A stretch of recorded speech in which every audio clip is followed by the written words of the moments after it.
Differences as for HANA और SAP ECC ठीक है। चलो हटाओ। डिफरेंसेस की अगर हम बात करें तो पहला डिफरेंसेस होता है कि ये होता है cloud premises, cloud on premise. ठीक है, क्लाउड ऑन प्रमाइस की अगर हम बात करें तो S four HANA can be either cloud on a premise. Cloud और प्रमाइस का क्या मतलब होता है आप जानते हो?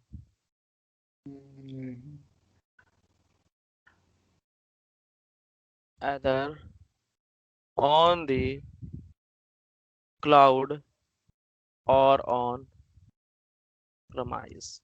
ठीक है, एस फॉर हाना में एक नया फीचर्स है, वो होता है फ्यूरी। ठीक है, फ्यूरी के बारे में आप जानते होंगे।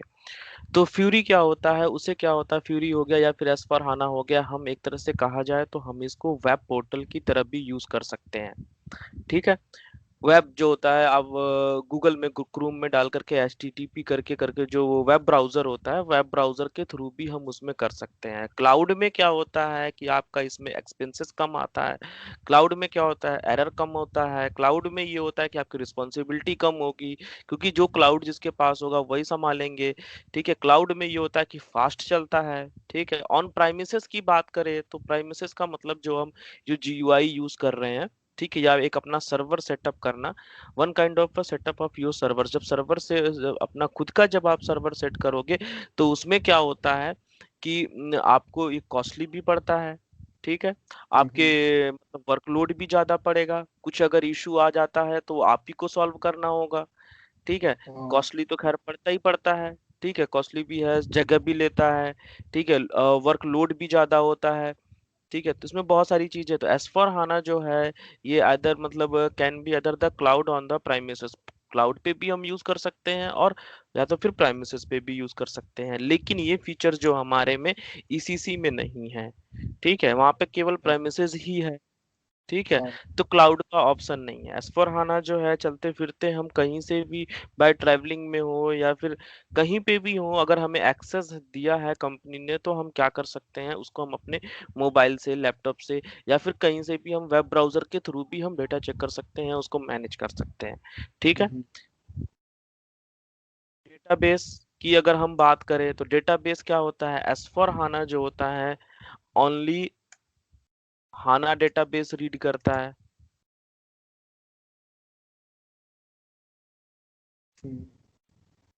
ठीक है, यहाँ पे क्या होता है अगर हम इसकी बात करें तो ये क्या करता है, ये मल्टीपल, ठीक है, मल्टीपल डेटाबेस रन कर सकता है। ईसीसी कैन मल्टीपल मल्टी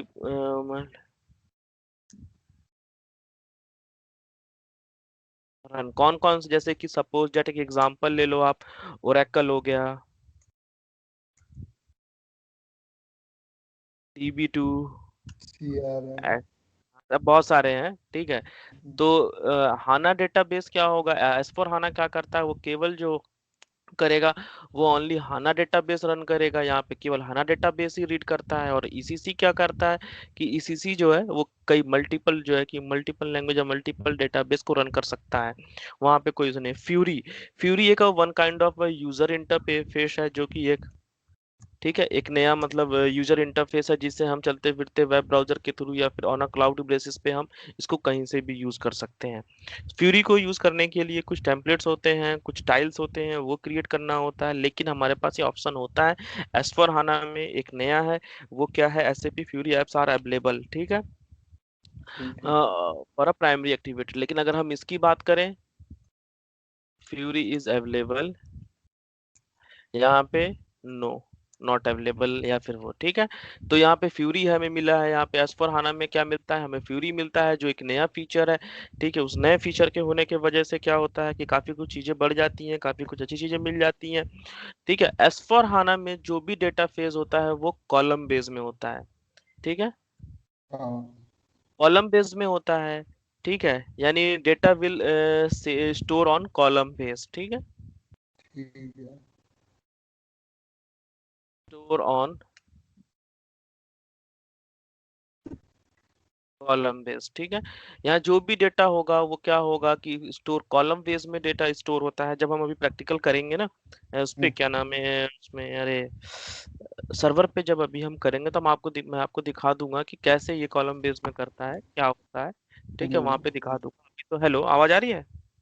हाँ हाँ कैसे क्या होता है, क्यों होता है, ठीक है, वो मैं आपको ये दिखा दूंगा। ठीक है। और ठीक है। यहाँ पे क्या होता है, यहाँ पे कॉलम बेस ना होकर के रो बेस होता है, रो बेस होता है।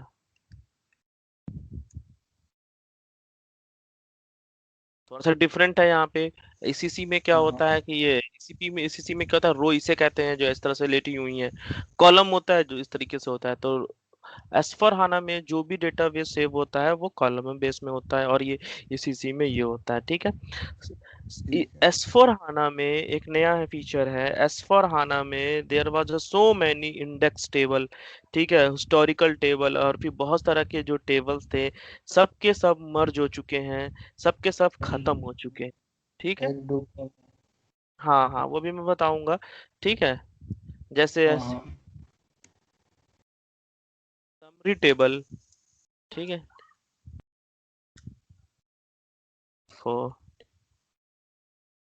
समरी टेबल हो गया, index table, summary table, index table और हिस्टोरिकल टेबल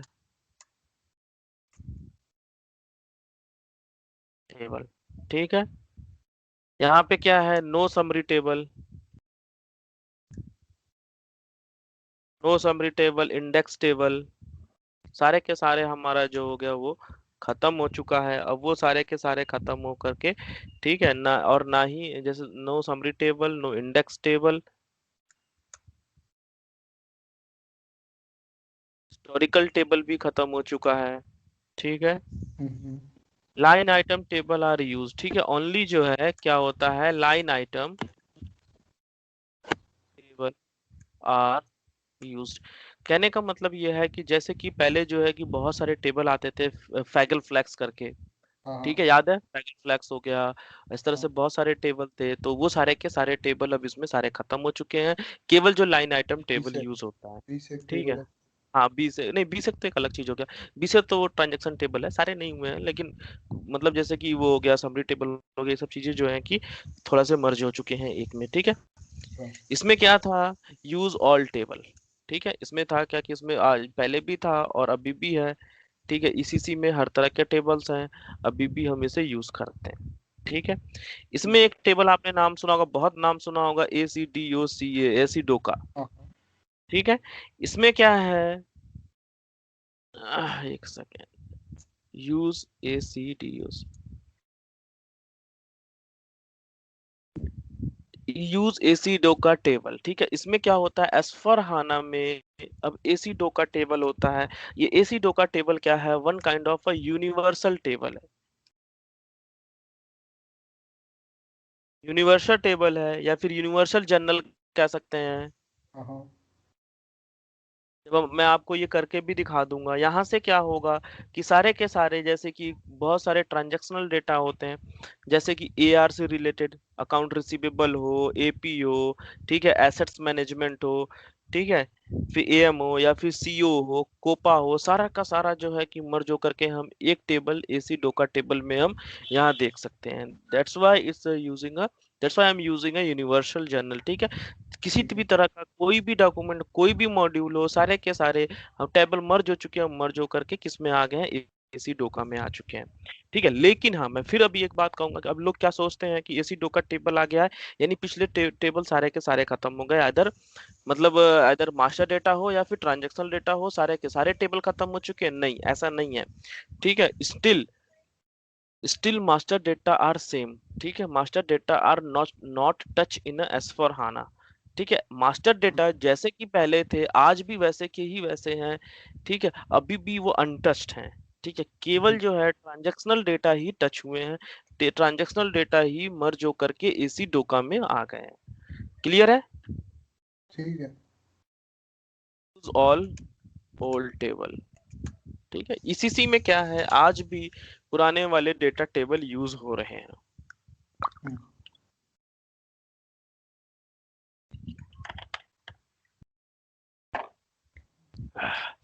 ठीक है, तो एसी डोका क्या है? एसी डोका एक टेबल है जिसमें सारे के सारे जितने मतलब जो मास्टर ट्रांजैक्शनल टेबल जो थे सब मर्ज होकर के एक में हो गए हैं। ठीक है, और क्या है कि फिर भी अगर हम उनकी बात करें, मास्टर डेटा की बात करें, तो master data not touch. Interview में ये पूछा जाता है कि एसी डोका जो है कौन से मतलब किसके लिए अलाउ मतलब किसके लिए अप्लीकेबल है।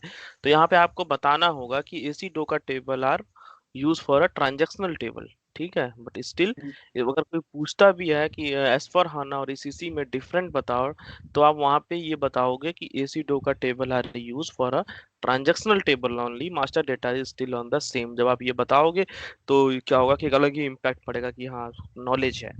ठीक। ठीक है। एमएटीडीओसी इसके बारे में सुना है आपने? नहीं।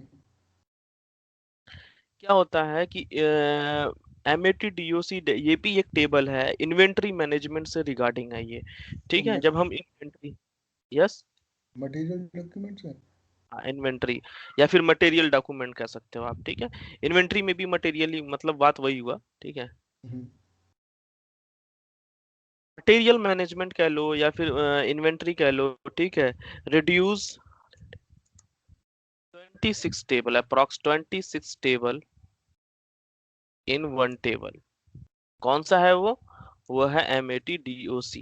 ठीक है, यानी हम ये कह सकते हैं कि पहले क्या था, ईसीसी में जितने भी मटेरियल मैनेजमेंट के बहुत सारे टेबल हुआ करते थे, उसमें से 26 टेबल ऐसे हैं, 26 टेबल ऐसे हैं कि सबको मर्ज करके क्या है कि एक टेबल बना दिया गया है, वो है एमएटीडीओसी। ठीक है, ये हम पढ़ेंगे जब हम इसमें मटेरियल मैनेजमेंट कर रहे हैं, ये एमएल। ठीक है, मटेरियल लेजर जब हम इसमें पढ़ेंगे, एक अलग ही कंपोनेंट्स है, एक अलग ही चैप्टर है यहाँ पे। हम उसको पढ़ेंगे तो हम देखेंगे क्या है कि ये एक मतलब इसको हम अप्लाई भी करेंगे वहां पे, हाँ हाँ। मटेरियल लेजर जब हम अपना पढ़ेंगे तब। ठीक है, ठीक है। आप इसमें देखोगे यहाँ पे होगा मटेरियल लेजर एक जगह पे, ये रहा। ठीक है, हम्म। मटेरियल लेजर जब हम यहाँ से पढ़ना शुरू करेंगे तो यहाँ पे क्या होगा कि इसकी बात आएगी। ठीक है, और यहाँ पे क्या है, वो पहले की तरह है। ठीक है, नॉट मैंडेटरी है या फिर पहले की तरह है कह सकते हो आप। ठीक है,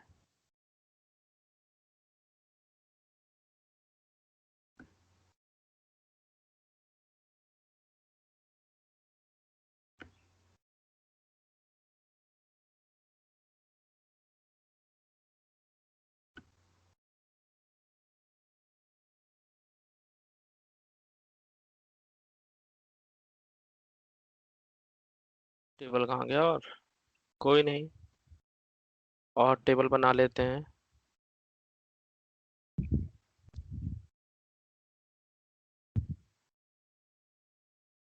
ऊपर आ रहा है ना ड्रॉ टेबल का पूरा।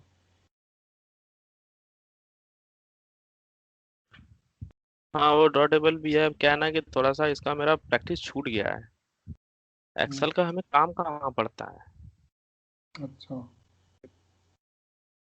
है सब कुछ, हम्म। लेकिन एक्सेल जल्दी काम नहीं पड़ता है, पता सब है लेकिन अब काम नहीं पड़ता ना तो माइंड उतना वो नहीं रहता। ठीक है, यहाँ पे क्या है, यहाँ पे ऐसा कुछ नहीं है, नॉट रिक्वायर कह सकते हो आप। अच्छा। ठीक है। इसी सी में पहले की तरह है, अभी भी कोई नॉट रिक्वायर्ड है, इसमें कोई किसी तरह का कोई चेंज नहीं है। ठीक है, मटेरियल लेजर क्या है? मटेरियल लेजर जो है,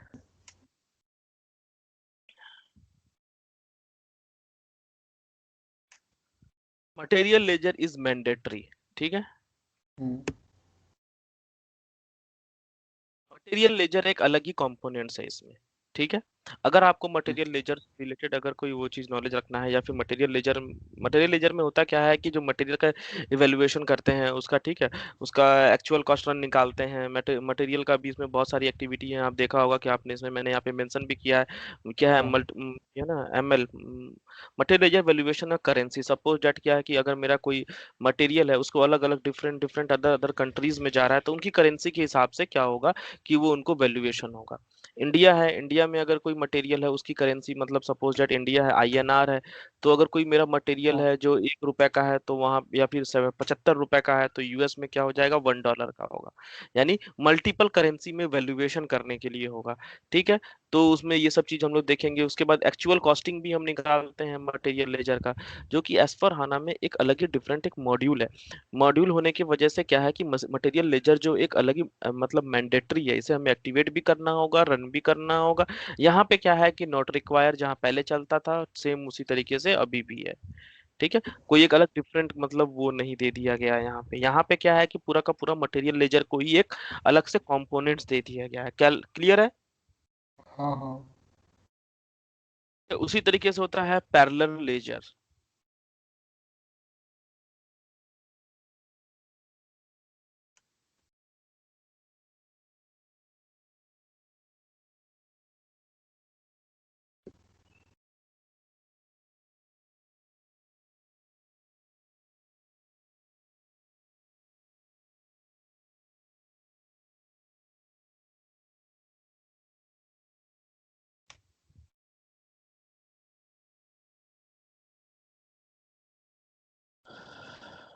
पैरेलल लेजर क्या होता है? पैरेलल लेजर क्या होता है? Use parallel ledger for a new assets accounting. इसमें क्या है कि एसेट्स अकाउंटिंग आपने पढ़ा है एस्फोराना में? नंबर नहीं। पहुंचे थे आप अभी लोग वहाँ? अभी अच्छा अच्छा। कहाँ था? बीपी तक पहुंचा था। अच्छा अच्छा। बीपी सेटअप करके बस रन किया था उसका पेमेंट का। अच्छा, use parallel ledger for assets accounting. ठीक है, यहाँ पे नॉट रिक्वायर। ठीक है, यहाँ पे अभी भी वैसा है, पहले की तरह से ही है, कोई रिक्वायर्ड नहीं है। पैरेलल लेजर होता क्या है? Parallel ledger one kind of parallelization के लिए होता है। ठीक है, there are different type of मतलब लेजर्स होते हैं, उनको पैरेलल लेजर करने के लिए होता है। अगर हमने एसेट्स है तो एसेट्स में ये यूज होता है। चलो हम आगे हम इसको देख लेंगे क्या है। ठीक है, हाँ हाँ। Cost element. कॉस्ट एलिमेंट, ठीक है, हम्म। LEMENT, ठीक है। कॉस्ट एलिमेंट, कॉस्ट एलिमेंट क्या है? Cost element are merged in a GL account in S four HANA. आपने देखा होगा कि एस फॉर हाना में, ठीक है, जब भी हम कॉस्ट एलिमेंट बनाते हैं तो क्या होता था कि हम जीएल बनाते थे। जीएल बनाने के बाद एक डिफरेंट ही एक ऊपर में एक ऑप्शन आता था, वहां पे हम अलग से कॉस्ट एलिमेंट भी बनाते थे। याद है? हाँ हाँ हाँ। हाँ, एडिट करते थे, दो एडिट करके वहां ऑप्शन पे आते हम थे, दो ऑप्शन हाँ, होते थे। एक तो ठीक है। अब क्या मैन्युअली है? क्रिएट करने का, एक ऑटोमेटिक का। हाँ ठीक है, कॉस्ट एलिमेंट अब यहाँ पे क्या है? Cost element are merge as a G. GL account. ठीक है, हाँ। GL account in S four HANA लिख सकते। ठीक है, यानी अब क्या है कि जैसे ही हम जीएल अकाउंट बनाते हैं अपना, वहीं पे क्या होता है कि ऑप्शन आता है कॉस्ट एलिमेंट का, और वहीं से हम अपना वहां पे मर्ज कर लेते हैं। क्लियर है? हाँ। यानी कॉस्ट एलिमेंट और फिर GL account both are the same window. ठीक है, both are in a same window, we can manage on the time of creating a GL. ठीक है, यहाँ पे हमें अलग से कमांड देने की जरूरत नहीं होती। ठीक है, यहाँ पे क्या है कि यहाँ पे पहले की तरह है। 1 सेकेंड, चार्जर लगा लेता हूँ।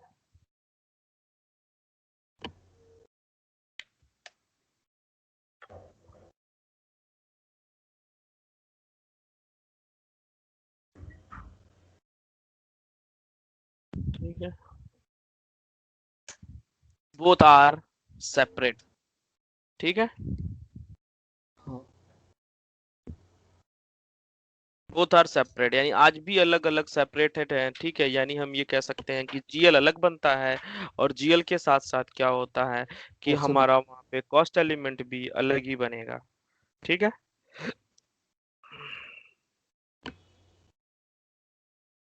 बीपी, तो जानते ही होंगे। हाँ। ठीक है, बिजनेस पार्टनर। हाँ, यूज बिजनेस पार्टनर। ठीक है, यहाँ पे क्या है? यूज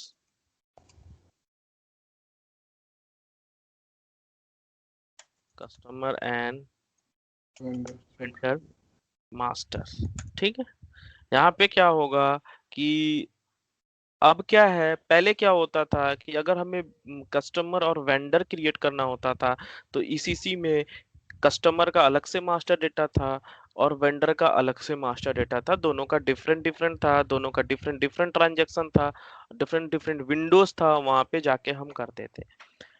अब क्या हुआ है यहाँ पे, कस्टमर और वेंडर को दोनों को बीपी का संग मतलब एक दे दिया गया है, बीपी नाम दे दिया गया, बिजनेस पार्टनर की एक संज्ञा दे दी गई है। ठीक है, आइडेंटिफाई विद द, हियर जो है ना S four HANA, customer and vendor both are identify with the business partner. ठीक है, एक सेम विंडो बिजनेस पार्टनर से ही दोनों के दोनों लोग क्रिएट हो जाते हैं।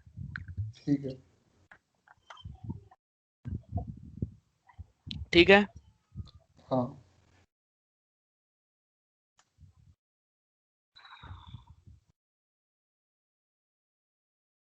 Material number increase 40 character. ठीक है, ठीक इसका है। मतलब हो गया increase of 40 character, material number have been increase. अब क्या था पहले कि मटेरियल जो होते थे, अब उन पहले जो ईसीसी में था ये रिक्वायर नहीं था कह लो, या फिर आप ये कह सकते हैं नॉट इन यूज। ठीक है, अब जो है मटेरियल को नंबर को इंक्रीज कर दिया गया है, वो लगभग 40 करेक्टर तक का दे दिया गया है। अब कोई भी मटेरियल अगर यूज होता है तो उसमें क्या है कि हम उस मटेरियल का जो नंबर है 40 करेक्टर तक का हम सेव कर सकते हैं। ठीक है, ठीक है। material number have been increased like a 40 character। ठीक है, ठीक है। अब इसमें है माइग्रेशन कॉकपिट। माइग्रेशन कॉकपिट के बारे में जानते होगे आप? नहीं। हाँ, कॉकपिट का तो नाम सुना, माइग्रेशन कॉकपिट। यस, एक सेकेंड।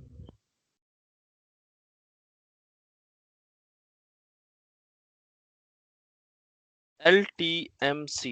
ठीक है, इसमें क्या होता है, माइग्रेशन डेट मीन, जैसे आप बोले थे ना कि मेरे को माइग्रेशन सीखना है। हम्म।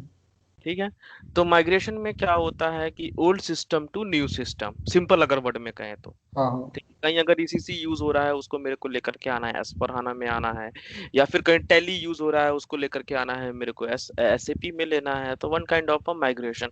तो पहले क्या होता था, यहाँ पे ईसीसी की अगर हम बात करें तो ओल्ड वाला पहले वाला यूज होता था जिसे हम कहते थे LSMW। हाँ। ठीक, LSMW हो गया, बीडीसी हो गया। ठीक है, बीडीसी हो बीडीसी गया। का, LSMW का तो मेरे को पता है, हाँ हाँ, मैंने किया है एक कुछ। LSMW हो गया, बीडीसी हो गया, तो LSMW का पूरा आइडिया है आपको? हाँ, उसके अंदर 14 स्टेप्स होते हैं, हाँ हाँ, 14 स्टेप होते हैं, तो वन बाई वन करते जिसमें हैं। ठीक से है, कुछ कई बार से।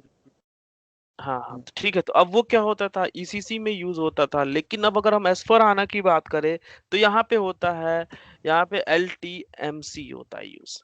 ठीक है, अच्छा। LTMC यूज होता है जिसे हम माइग्रेशन कॉकपिट भी कहते हैं।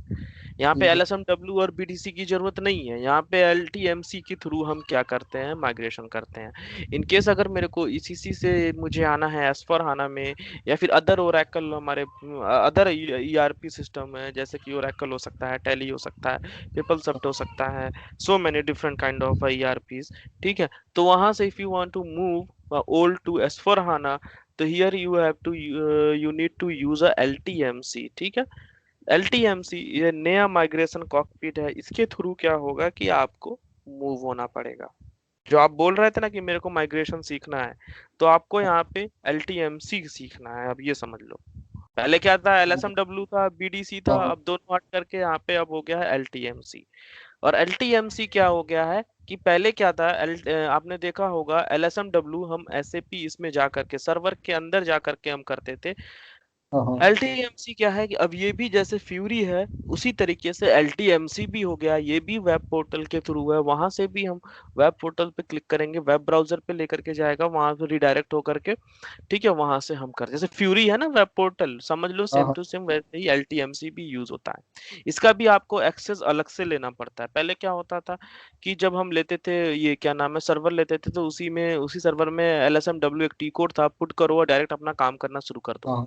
अभी क्या है एस फोर हाना में कि आप जिस तरीके से फ्यूरी का आप एक्सेस लेते हो, उसी तरीके से आपको LTMC का भी एक्सेस आपको लेना होगा। ठीक है। ठीक है, मैंने इसके लिए बात भी किया है, लेकिन ज्यादातर लोग जो सेल कर रहे हैं उनको पता ही नहीं है कि अल्टी एमसी का भी भाई मुझे चाहिए और उसका अलग से आता है। ठीक है, अच्छा। तो लगा हुए हैं उसी पे। चलो ठीक है, तो हम क्या करेंगे, एलटीएमसी जो होता है वो माइग्रेशन कॉकपिट होता है, माइग्रेशन करने के लिए यूज होता है यहाँ पे। और पहले क्या होता था, एलएसएमडब्ल्यू यूज होता था। क्लियर है हाँ यहाँ तक? हाँ। ठीक है, उसके बाद पैरेललाइजेशन मैंने बता दिया है क्या? पहले लेजर बताया।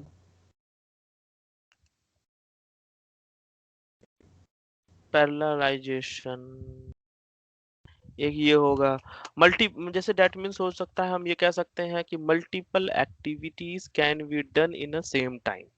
ठीक है,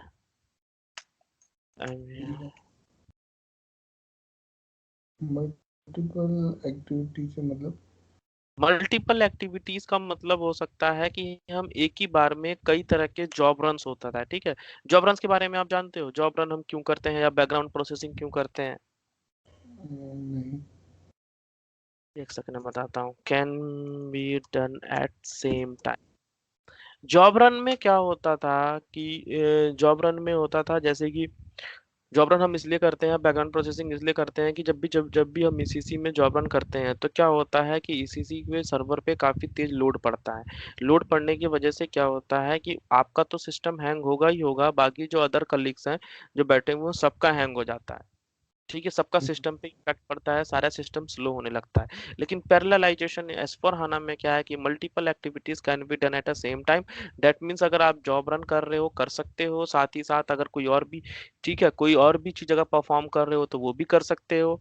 उस समय क्या होता था कि अगर आप जॉब रन का अगर वो कर रहे हो, ठीक है, कोई मतलब जॉब रन आपने परफॉर्म किया है तो एक बार में एक ही कर सकते थे। जैसे ही करते थे तो अदर जो विंडो होते थे, अदर सेशन जो होते थे वो हैंग हो जाते थे। आपका तो हैंग होता ही था, पर साथ ही साथ आपके जो कलीग्स हैं, जो लोग उस सर्वर से कनेक्टेड हैं, सब पे इम्पैक्ट पड़ता था। सारा का सारा सिस्टम स्लो हो जाता था। इसलिए अच्छा। हम बैकग्राउंड प्रोसेसिंग से लेकर के हर चीज करते थे। अभी एस फॉर हाना में एक नया फीचर्स आया है कि multiple activities can be done at the same time. अगर आप जॉब रन कर रहे हो तो जॉब रन भी कर सकते हो, साथ ही साथ अदर विंडो में 6 सेशन होते हैं, 6 सेशन पे अलग अलग डिफरेंट डिफरेंट कर सकते हो, कोई इम्पैक्ट नहीं पड़ेगा उस पर। ठीक है, अच्छा। ठीक है। हाँ, तो ये कोई इम्पैक्ट नहीं पड़ेगा। नॉट पॉसिबल है ये तो अभी भी। हम्म। ईसीसी की हम बात करें तो ये अभी पॉसिबल नहीं है, अभी सेम चल रहा है, पहले की ही तरह से चल रहा है। ठीक है, हम्म। और तो लगभग सब हो ही गया, देख लूं मैं, बहुत सारे डिफरेंसेस हो गए। हाँ। Data ageing, data ageing. Data ageing क्या है? डेटा एजिंग है, आप यूं समझिए कि एस फॉर हाना में, ठीक है, एस फॉर हाना में कोई भी चीज सेव होता है तो सबसे पहले क्या होता है, रैम में सेव होता है। ठीक है, हम्म। रैम में सेव होकर के तब ये क्या होता है, हार्ड डिस्क में जाता है, रैम टू हार्ड डिस्क। यहाँ जो भी डेटा सेव होता है वो रैम में सेव होता है, उसके बाद ये हार्ड डिस्क में जाता है। तो डेटा एजिंग का मतलब हो गया मूव, इसके पास एक फैसिलिटीज होती है, फैसिलिटी होती है एस फॉर हाना में कि क्या बोलते हैं इसे, ये इसे बोलते हैं हम मेमोरी, क्या बोलते हैं इसे, एक 1 सेकेंड हो सोचने दीजिए मुझे।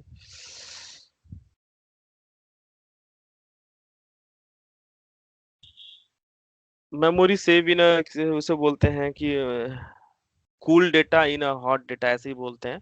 ठीक है, यानी पहले रैम में पहले सेव होगा, देन उसके बाद वो मूव होकर के हार्ड डिस्क में चला जाएगा। ठीक है, कि हम्म। Moving the data RAM to hard disk, it's called data ageing. ठीक है, यहाँ पे एक फैसिलिटीज होती है कि जो भी चीज आप इसमें सेव करोगे सबसे पहले वो रैम में सेव होगी। रैम में सेव होने की वजह से क्या होता है कि इसकी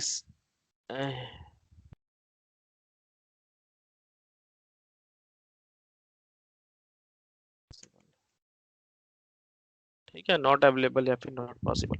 पहले क्या होगा, रैम में सेव होगा, रैम में सेव होने के बाद हार्ड डिस्क में मूव हो जाता है, जिसकी वजह से क्या होता है एज पर हाना की स्पीड अच्छी होती है। ठीक है, एस4 हाना की स्पीड अच्छी होती है और इसमें क्या होता है, ये डाटा एजिंग की सर्विसेज नहीं, data ageing in the sense of आप कह सकते हो कि इसमें एक तरह की फैसिलिटीज होती है जो कि ये डेटा मतलब डेटा एक जगह से सेव होकर के दूसरे जगह पे चला जाता है, यानी हम इसे कह सकते हैं data moving the data from a RAM, जिसे हम कहते हैं हॉट एरिया, टू एचडीडी जिसे हम बोलते हैं कोल्ड एरिया।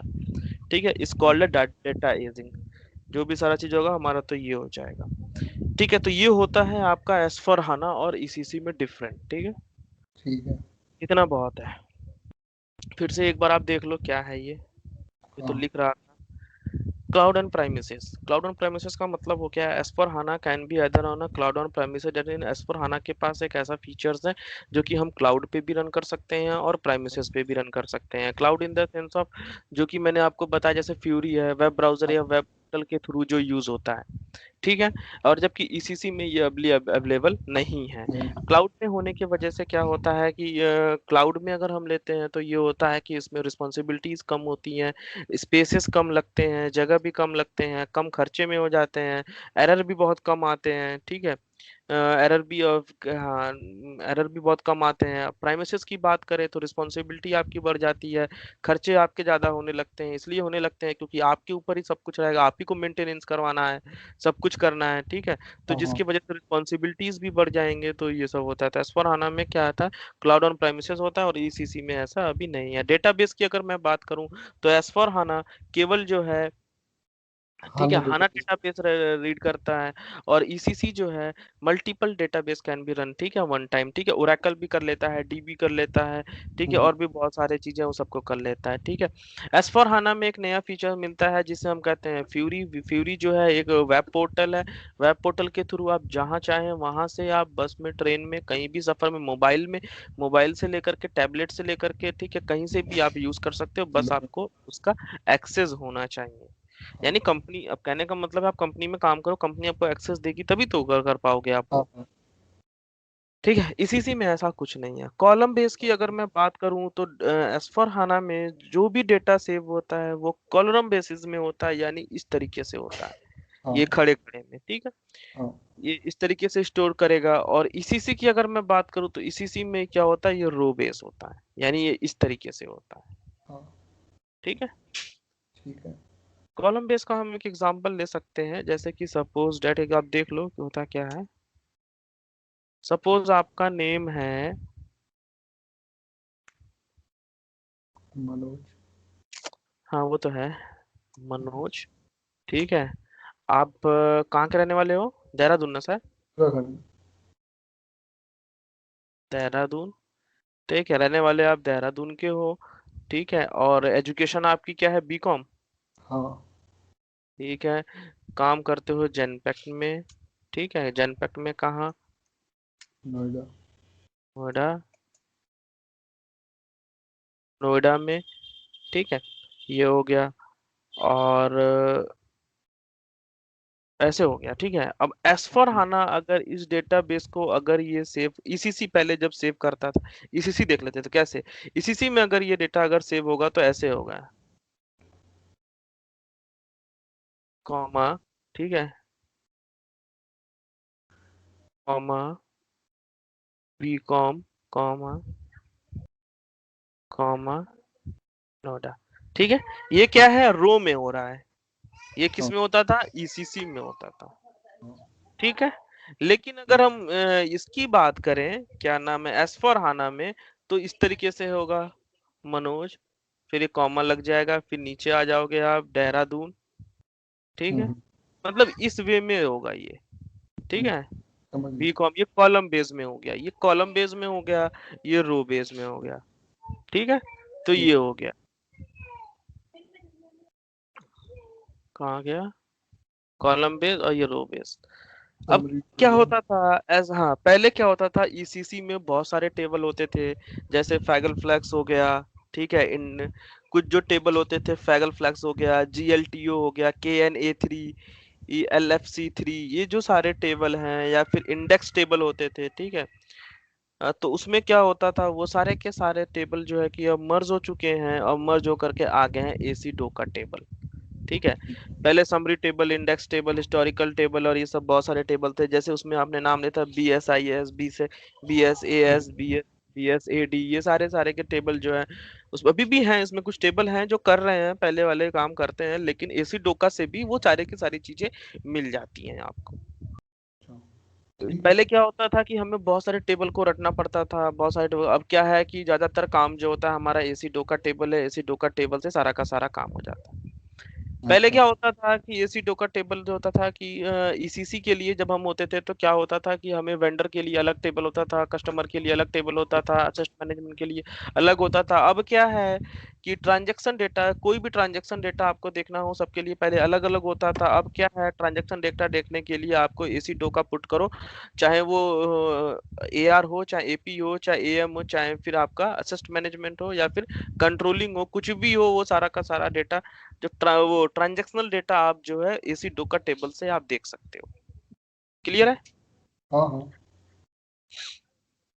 इन्वेंट्री मैनेजमेंट की बात करें या फिर मटेरियल मैनेजमेंट की बात करें, तो मटेरियल मैनेजमेंट मैंने आपको बताया ही है कि एक तरह से एक अलग ही कंपोनेंट्स हो गया है, एक अलग ही मॉड्यूल है। ये आपको स्पेसिफिक जा करके आपको कंट्रोलिंग एरिया में जा करके आपको यहाँ पे टिक करके ऑन करना होता है। पहले क्या होता था कि ऑलरेडी टिक रहता था, छोटा सा एक पार्ट था, यहाँ पे अलग अलग डिफरेंट कर दिया गया, अब सबको एक में कर दिया गया है। इसके वजह से क्या है कि एमएटी डीओसी एक टेबल है जो कि लगभग लगभग 26 टेबल थे पहले के, सबको मर्ज करके एक में कर दिया गया है।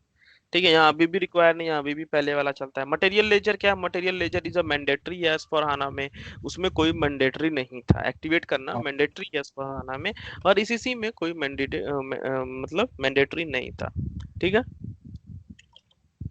पहले parallel ledger, use a parallel ledger for assets management, assets management के लिए अभी भी यहाँ पे पैरेलल लेजर यूज होता है, इसमें अभी रिक्वायर नहीं है। कॉस्ट एलिमेंट की बात करें तो अब क्या था, पहले कॉस्ट एलिमेंट और जीएल बोथ आर सेपरेट था। जीएल हम पहले बनाते थे, फिर वहीं पे एक ऑप्शन था, you will get option to create a cost element. ठीक है, आप कॉस्ट एलिमेंट हम लोग कह सकते हैं कि both are different different activities, we need to go with the both. ठीक है, अब क्या है कि बोथ एक्टिविटीज आइदर जीएल और cost element both are same, मतलब इन द सेम विंडो, और we can say both are separate. ठीक है ना, sorry, not a separate, they are merge each other, यानी एक ही विंडो में एफएस डबल जीरो जहाँ जीएल क्रिएट करते हैं वहीं पे कॉस्ट एलिमेंट भी क्रिएट कर सकते हैं। ठीक है, अब आ जाते हैं BP, business partner. Business partner in the sense of, पहले क्या था कि कस्टमर और वेंडर जो थे वो अलग अलग एक एंटिटी थी, अलग अलग उनकी एंटिटी होने की वजह से अलग अलग उनके मास्टर डेटा होते थे, अलग अलग सेटिंग्स होती थी। अब क्या होता था, अलग अलग विंडो पे क्रिएट होते थे। पहले जो होता था वो वेंडर और कस्टमर, जो वेंडर की अगर हम बात करें तो FK01 से क्रिएट होता था, और कस्टमर जो होता था FD01 से। अब क्या हो गया है, बोथ आर सेम हो गए हैं, अब क्या है वो बीपी से हो जाते हैं। वहीं बीपी से ये भी कनेक्ट हो जाएंगे, कस्टमर भी हो जाएंगे और वेंडर भी हो जाएंगे। ठीक है।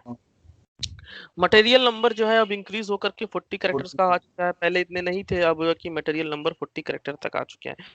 माइग्रेशन कॉकपिट, पहले माइग्रेशन जो होता था, यानी माइग्रेट जो हम करते थे तो LSMW BDC यूज होता था। अब नया वर्जन आया एस फोर हाना में जिसे हम कहते हैं LTMC, जबकि ये पहले से इजी है अब LTMC। ठीक है, पहले तो LSMW में 13 14 स्टेप हुआ करते थे, one by one you have to do and we have to do and all the steps. ठीक है, कहीं भी अगर कहीं भी कुछ गलत होता था तो सारा का सारा गलत हो जाता था। ठीक है, पहले से अब काफी इजी हो गया है ये।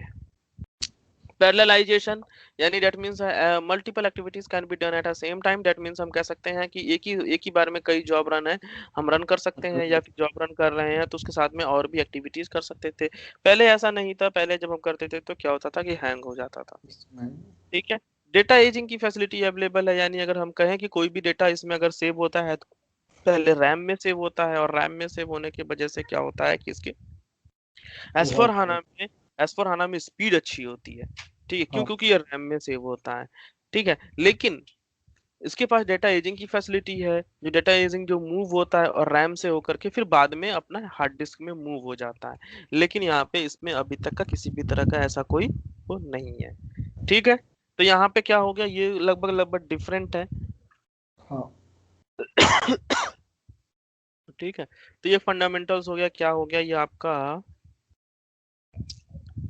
ये SAP इंट्रोडक्शन हो ही गया लगभग लगभग।